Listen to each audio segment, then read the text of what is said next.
दिल्ली इन दिनों घोर जल संकट से जूझ रही है। चारों तरफ पानी के लिए लोग त्राहिमाम त्राहिमाम कर रहे हैं। लोग बूंद बूंद पानी के लिए तरस रहे हैं। दिल्ली सरकार दूसरे राज्यों पर पानी कम देने का आरोप लगा रही है। मामला एलजी साहब से लेकर सुप्रीम कोर्ट तक पहुंच गया है, लेकिन दिल्ली में पानी की समस्या कम होने के बजाय दिन प्रतिदिन बढ़ती जा रही है। एक तरफ आसमान से आग उगल रहा पारा 48 डिग्री के पार पहुंच गया है, तो वहीं दूसरी तरफ पानी पर दिल्ली में रोज खूब सियासत भी हो रही है। एक तरफ दिल्ली के मुखिया अरविंद केजरीवाल जेल में हैं, तो उनके मंत्री आतिशी रोजाना प्रेस को संबोधित करते हुए दूसरे राज्यों पर आरोप लगाते हुए दिल्ली में भी बीजेपी पर आरोप लगा रही है कि दिल्ली में पानी के समस्या के लिए बीजेपी जिम्मेदार है। मीडिया कर्मियों ने इस मुद्दे पर श्री रमन योगी जी महाराज उर्फ साइंटिस्ट बाबा, विश्वविख्यात श्री विद्या साधक एवं जन्मकुंडली विशेषज्ञ और कथावाचक से बात की, तो उन्होंने दिल्ली में जल संकट के कारण भी बताए और उससे निपटने के लिए केंद्र सरकार और राज्य सरकार को उपाय भी बताया। पूरी तरह से राजनीतिक इच्छा शक्ति की कमी की वजह से दिल्ली के लोग इस त्रासदी को भोग रहे हैं। दिल्ली कोई सामान्य महानगर नहीं है। दिल्ली देश की राजधानी भी है और एक राज्य के प्रदेश की भी राजधानी है और हमारे देश की राष्ट्रीय अस्मिता का प्रतीक भी है। ऐसी स्थिति में अगर यहाँ के लोगों को जल के प्रति भीषण भयावह स्थिति का सामना करना पड़े, तो ये सभी प्रकार की सरकारों के लिए, अधिकारियों के लिए और समाज के सभी बुद्धिजीवी वर्ग के लिए एक प्रश्न चिन्ह खड़ा कर देती है। इसलिए मुझे ऐसा लगता है कि इस ओर तुरंत ध्यान देने की आवश्यकता है। जिस प्रकार भीषण गर्मी का वातावरण निर्मित होता जा रहा है और टेम्परेचर और पारा ऊपर बढ़ता जा रहा है और आने वाले समय में ये स्थिति और विकराल हो जाएगी। अगर इस पर तुरंत ध्यान नहीं दिया गया तो दिल्ली लोगों को रहने लायक नहीं बचेगी और एक नकारात्मक संदेश पूरे देश में दिल्ली के प्रति जाएगा। आपके हिसाब से इसका उपाय क्या है? कैसे पुराने जो हमारे धरोहर है, पारंपरिक चीजें हैं, वो समाप्त हो रही है? ऐसे में इससे बचने के लिए क्या जो हमारी पुरातत्व चीजें हैं उनको अगर रिस्टोर किया जाए तो समस्याएं कम हो सकती है? देखिए, दिल्ली के अंदर जहाँ तक मुझे जानकारी है कि यहाँ सैकड़ों तालाब हुआ करते थे, बावड़ियाँ हुआ करती थी। दिल्ली आज ही देश की राजधानी नहीं, कई वर्षों से कई शासकों की राजधानी रही है और इसका समग्र और प्राकृतिक रूप से समुचित नैसर्गिक विकास भी हुआ है।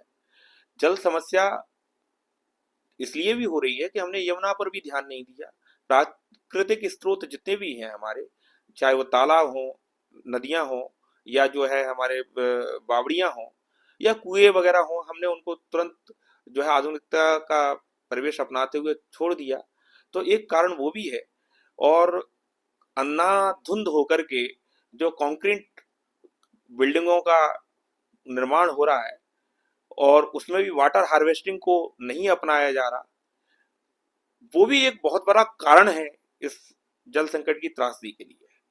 इस पर तुरंत ध्यान देने की आवश्यकता है। हमारी अर्बन प्लानिंग को, टाउन प्लानिंग को इस पर तुरंत सोचने की आवश्यकता है कि हम तुरंत इस पर कैसे ध्यान दें।